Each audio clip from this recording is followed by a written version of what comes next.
On the 13th of April 1861, a conflict at Fort Sumter would occur, one which would plunge the United States into 4 years of civil war and see over 500,000 deaths. Today we will be discussing the sensitive topic of the beginning of the war, a fight for the blue or for the grey.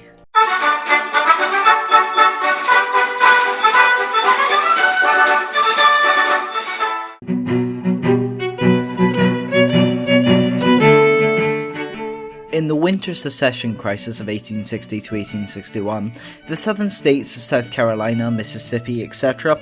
seceded to eventually form their own short-lived nation known as the Confederate States of America. The remaining slave states, meanwhile, turned down alliances or attempts to join the Confederacy in hopes of, avoiding conflict, but the new government in the South saw President Lincoln's administration in the North as a total deception, rife with authoritarianism and tyranny.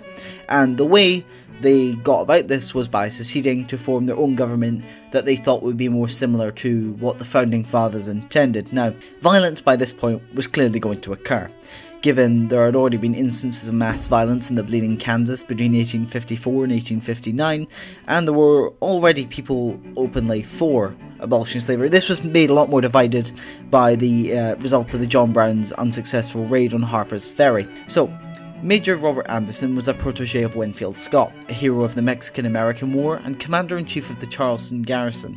He was a very competent officer and was considered to be more capable of having a clearer mind during times of crisis than the garrison's previous commander. Fort Sumter itself, by December 1860, was not complete and was only garrisoned by a single soldier. But afterwards, the move of secession by South Carolina, Anderson would relocate his garrison and weaponry to the newly constructed Titan. Now, given the tenderness of the situation, the South Carolinians would consider the move to be something of an act of aggression or betrayal, and saw it with open hostility. Now, South Carolina slave owner Governor Pickens ordered that all remaining federal forts except Fort Sumter were to be seized. State troops quickly occupied Fort Moultrie, Fort Johnson on James Island, and the battery at Morris Island. From Major Anderson's perspective, though, he was simply transferring his Garrison troops from one command position to another. On December the 11th, he had received orders from the War Department, which had been authorized by Secretary of War John B. Floyd, and drafted by Assistant Adjutant General of the Army, Major General Don Carlos Buell. You are to hold possession of the forts in this harbour, and if attacked you are to defend yourself to the last extremity. The smallness of your force will not permit you, perhaps, to occupy more than one of the 3 forts, but an act on an attempt to take the possessions of any one of them will be regarded as an act of hostility, and you may then put your command into either one of them which you deem most proper to increase in the power of its resistance. You are authorized to take similar steps whenever you have tangible evidence of a design to proceed to an hostile act. By late 1860, the fort was in a precarious situation. The garrison was unable to receive rations, ammunition, or really was properly able to hold the fort. Therefore, President Buchanan would give the green light for a relief operation to send 200 troops, plus ammunition, food, weaponry, to the fort under the cover of a civilian ship known as the Star of the West. But unfortunately, the Confederates, this was supposed to be a secret operation, and it was more of an open secret because the Confederates knew about it and shelled the ship when it tried to come near.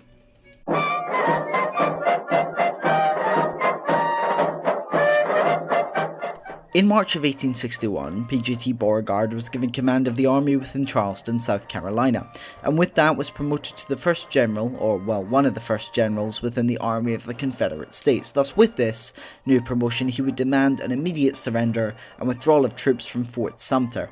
And in response, he would also cut off any supplies going to the fort, with approximately 6,000 men to lay siege. Now, with the inauguration of President Lincoln, he would instantly be hit with this, massive magnitude of the situation. On February 8th, the Confederacy had formed as an official state, and the choice of whether or how to strengthen the forts was a source of great debate for the Lincoln administration. Now, they were also worried about how to go about this because it may be seen as an act of aggression against the Confederacy and might spark outright warfare. There was also a debate to abandon the fort and relieve its command to the new Confederate Army, and then Lincoln had indeed offered it to South Carolina to order to procure the loyalty of the state of Virginia, commenting, "A fort for a state is no bad business."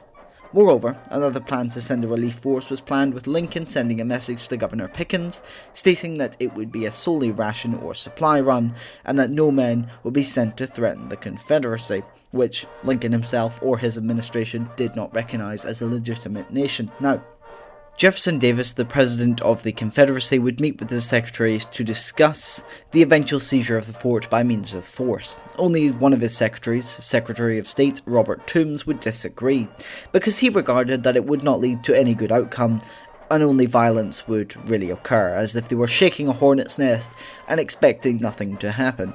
At 4:30 a.m. in April 1861, Lieutenant Henry S. Farley fired a 10-inch mortar on command of a senior officer from Fort Johnston to signal the start of the bombardment of Fort Sumter.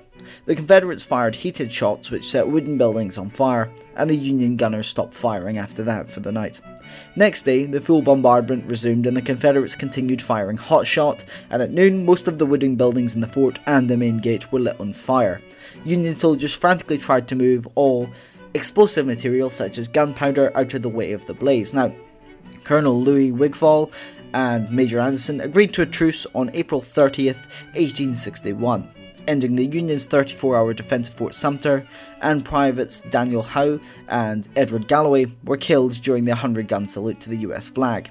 Therefore, the Union garrison surrendered the fort to Confederate personnel and the General P.G.T. Beauregard. He was now known as the hero of Fort Sumter. Anderson carried this flag north, inspiring Frederick Edwin Church's painting Our Banner in the Sky, and the sale of chromolithographs to benefit families of the Union soldiers were then set up after this event.